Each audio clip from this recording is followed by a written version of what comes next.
So hi to all the women and the men who want to support the women.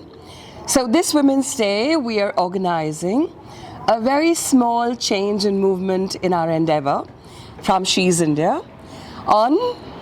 So we are having this Women's Safety Awareness Drive on the 8th of March on International Women's Day and flagging off from Shourya Convention at 8 a.m. It is not just about driving, it is about driving responsibly.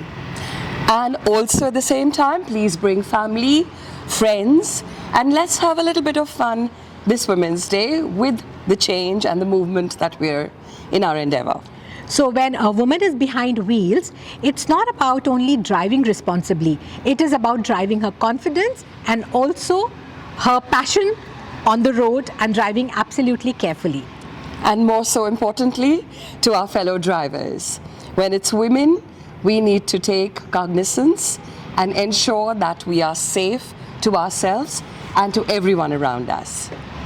So thank you and be there to support us. And looking forward to a lot of participation, and we want all of you to support us and support this drive. Thank you.